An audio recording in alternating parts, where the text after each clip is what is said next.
Hi, this is Julie Newmar, and you are listening to TV Confidential.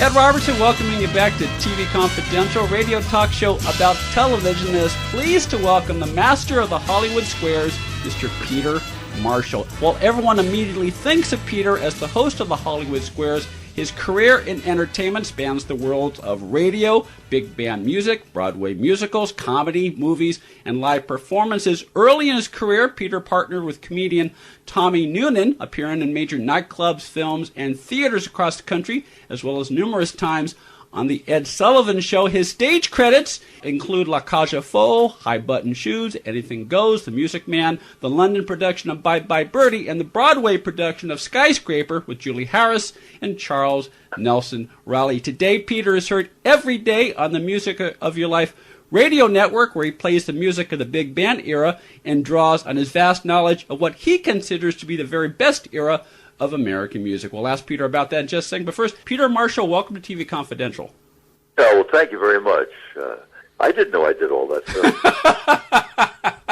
That's very impressive. I'm very impressed with myself today. Well, that's what I'm here for, too. You know how many years I've been doing all this stuff? I've been in show business 75 years. It's my 75th year.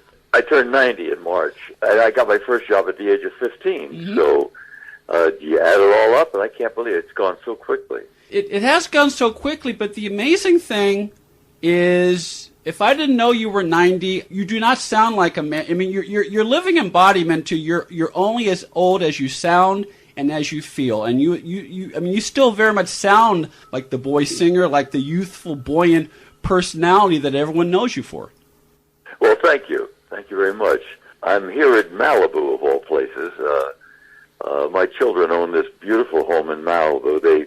Their mother passed away a year ago, December, mm-hmm. and they've got this gorgeous home in Malibu, and I'm renovating our house in Encino. So my kids said, hey, why don't you and Lori, that's my wife, why don't you guys go over and spend a week or so and get away from the smell and the heat of the valley. So I'm talking to you, but I'm overlooking this beautiful coast of Malibu. It's really quite beautiful today.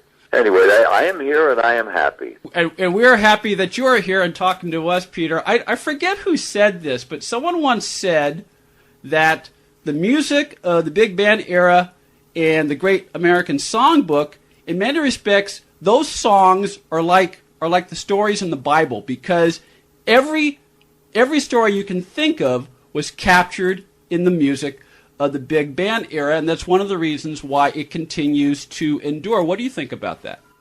Yeah, well, they're absolutely right. I feel so badly for the young people today, with this terrible music, and everybody screams. Nobody just sings a song like a Dick Haymes or a Como or a Sinatra. Just sing a song. And these wonderful Rodgers and Hart lyrics or Ira Gershwin lyrics, these beautiful melodies like Cole Porter's and Gershwin, and it breaks my heart. My first job was with a band, mm-hmm. with the Bob Chester Band out of Detroit. I was 15, and it was very exciting to be traveling all over the country by bus. I was making $50 a week, which in 1941 was a lot of money. Mm-hmm, mm-hmm. In fact, it was so good I could send my mother $35 a week. But I got to sing all these beautiful songs. Actually, the big band era didn't last that long. The big band era was only really maybe 10, 12 years.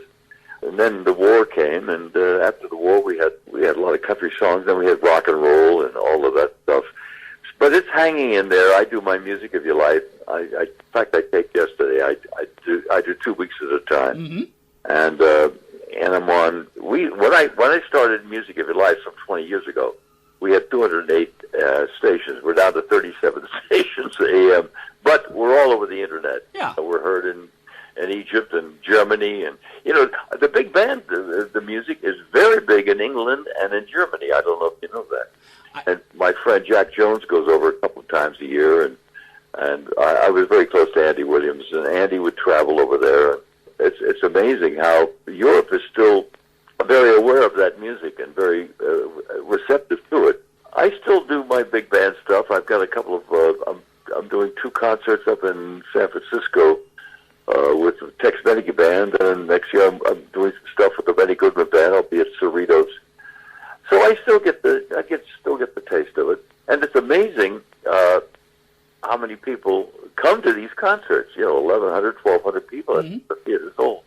And we sell out. So it's still around. It's still around, and there's a reason. I mean, there has to be a reason, Peter, why a lot of artists from different. I mean, I'm just thinking Rod Stewart off the top of my head, but he's one of many examples of artists from another genre, rock and roll, who one way or another they come back to the songs of that era. So that has to speak to the appeal of those songs, and one of the reasons why it continues to endure from one generation to another.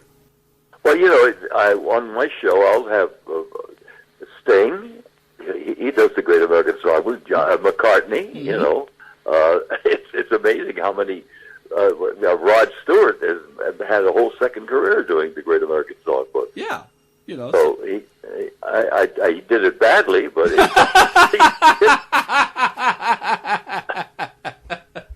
But Sting is pretty good, by the way, and McCartney's not bad. But Sting, of all of them, what's the guy's name? Boss Skaggs. Boss Skaggs, yeah. Boss Skaggs sings our music wonderfully well. Mm-hmm. He has an album out that is a knockout, where he does, all these beautiful things, and What's New and stuff like that. Mm-hmm. So they do have an appreciation for our music, and they record it, and some of them do it quite well. Yeah, we recently had Tony Tennille on our program a couple weeks ago, Peter, and I know that Tony Tennille from Captain and That Tennille happens to be one of the best singers around. It's amazing that she hasn't done, better, because I play her all the time. Mm-hmm. She's a terrific singer, Tony Tennille. To hear the rest of this conversation, please visit our archives page at podcast.tvconfidential.net.